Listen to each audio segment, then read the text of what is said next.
Hello, ladies and gentlemen, it is White Boy 7th Street bringing you a gold medal championship athletic domination ground where on the map Resistance using this car. And I'm actually really proud of this gameplay. Like right here, I picked this guy off of the A flag to defend it. I'm focusing on the objective and more so towards the end of the game. It gets really intense and I play a crucial role in the outcome of this game, and then I'm just wrecking them with my gun and kill streaks, so that's always fun. I'm just a lot of objective play, which in Black Ops 2 will be rewarded more than ever. Like right there, is that an offender? Like I got him while he was on the flag. I'm a sexual offender, I'm not sure.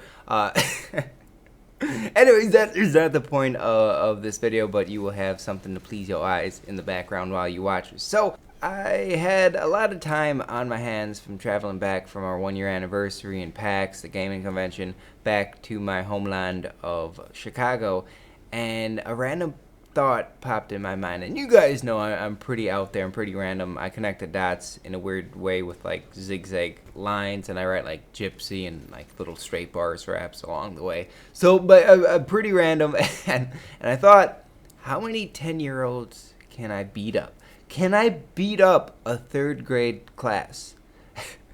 And I really want you to know, comment down right now, how many 10-year-olds do you think you could beat up? And I'm talking about Sugar, hyped up after a nap. They want to watch SpongeBob or whatever it is, and you got the controller, and they would do anything to get that controller from you. How many 10-year-olds do you think you can beat up? And then I was thinking, oh, actually, I'll bring in a high school story, a little high school story of mine, just for a bonus. I know you guys like that. So it was Halloween and my friend was babysitting, but she had to go to the store for something, and I had to watch like I think he was 4 and a 7-year-old, and they were carving pumpkins, and they're like, I'll be back in 5 minutes. And I don't usually watch kids. I never, you know, I have a half sister and half brother, but they never had kids, and I really never watched any. I'm the youngest of them, so I never watched any kids really before by myself. And they had pumpkin seeds all over them, and I had a new shirt. You know, I didn't get new shirts much back in the day, and I did not want those pumpkin seeds over my shirt. And then before she left, she was like, "Attack, White Boy! Get the pumpkin seeds on him!" And I was like, "Oh my God, no!" So I did my best to avoid them, but they eventually got me. And of course, if I could have punched them, I think I would have defended myself. And then that came to my mind. I was like, what if they were zombie 10-year-olds? Could I like defend myself from a horde of zombies that like were on a bus and they crashed, and then they all became zombie infected, and like they were on their way to the zoo, and they ate their bus driver? Somehow they turned into a zombie, I'm not sure. Maybe a monkey bit them at the zoo, and on the way back they came infected and they locked the doors in the bus. Okay, if I went into a bus full of zombie 10-year-olds, could I survive? 1, they're not going to be fast. Their legs are shorter than the normal human. 2, they're weaker. You know, their bones haven't developed. They're not as thick. They don't have as much meat on their bones. Oh, I like them young boys. But I was thinking that, and I was like, do I got a weapon in this situation? And maybe this could, oh, what was that? Leg switch. Oh, yeah, I won that situation. I came out on top there. That was, thank JD 2020 for that one. Anyways, so I was thinking, can I beat a whole bunch of 10-year-old zombies up? And I think I could take 3. Because, okay, if you're hand versus hand combat with a zombie, it's not good for you, because the zombies don't get knocked out. The zombies, really, you can do anything to them and they don't really care. They're not going to get like stunned, dazed, you know, blurry eye vision. They're just going to go for you 110% all the time. And I'm thinking, if I'm beating a zombie skull in, you know, what if my knuckles get bloody? And this is what zombie movies don't do right. They did this in 28 Weeks Later, which is a post-apocalyptic world after the zombie breakout. They kind of contain themselves into like a safe zone, but it's 20 weeks later after the zombies, the first initial outbreak. It's a good movie. I recommend 28 Days and 28 Weeks Later. Look at me playing objective. Oh, no, it's getting serious right now in the gameplay. So Anyways, so basically what happens, I don't want to spoil it, but the guy gets infected from not getting bit, but blood being transfused to him. Like, if you share a comb, well, if you're like sharing a comb of like the devil's comb, like if you share toothbrushes or something of that nature, where needles, okay, needles, if you're crackheads, if you share crackhead needles, you got to transfer blood. So, I think the zombie apocalypse, when it eventually happens, because it will happen, and I'm preparing myself, that's why I'm giving you guys this knowledge right now, so you guys can be prepared, because I'm thinking about this all the time. They're coming, man. I know they're coming, and they're all around me. They're waiting for me, trying to eat my new socks off my feet, each other annihilation. I can't wait for Black Ops 2 Zombies. It is gonna be amazing.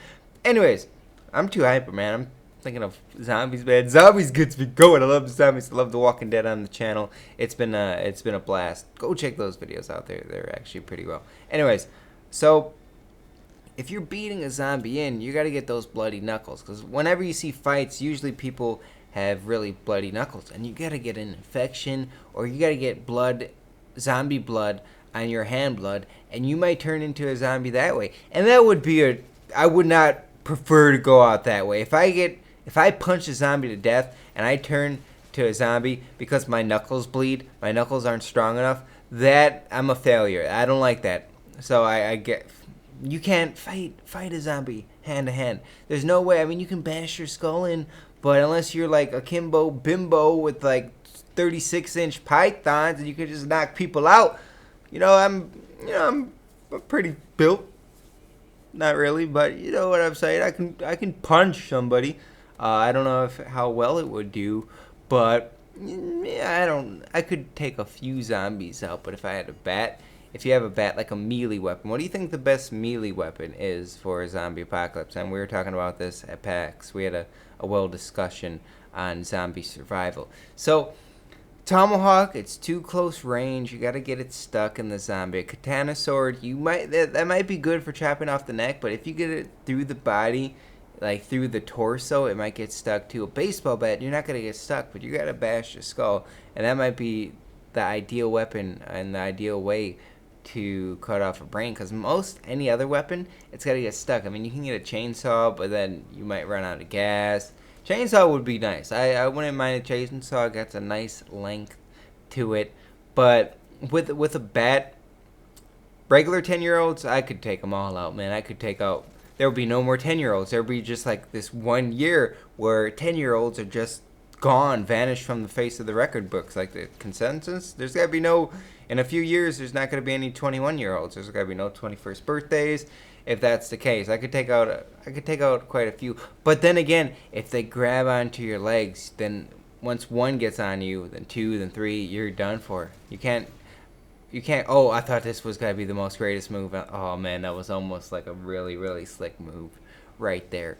But zombie little kids, I think I would do quite well, and I think that's the ideal zombie, like a full-bodied zombie to go after is a zombie kid. Because like in The Walking Dead, they're always slow and they don't got that ambition to eat. They're just like, they're just trolling along. Like, they don't got any place to be. Like, they want to intentionally be late for school so they don't got to listen to some random white boy on the internet talking about zombies. Maybe this will be in a zombie school one day. Maybe this will be the only documented evidence, documented footage, documented anything of zombie killing, and it's got to be precious because people aren't going to be prepared for the zombie apocalypse. And I'm going to be your #1 source for post-apocalyptic zombie survival strategies, tips, tricks, unlocks, and all that good stuff. So just keep that in mind. As you guys can tell, I'm really into the zombies. So if you are watching to this point, if you listened through all that ramble, I hope you guys can click the like button for me. I would really appreciate a like on this video. The gameplay, it was a really decent, well-rounded gameplay. I thought I did pretty well. Some nice C4 kills, some nice triple kills here and there. AC-130 going to work. Thanks for watching, guys. Click the videos on the screen. There's 2 more that you may have missed. The relationship video is going to be in red, and The Walking Dead will be in blue. Go check those out. Thanks for watching. Bye.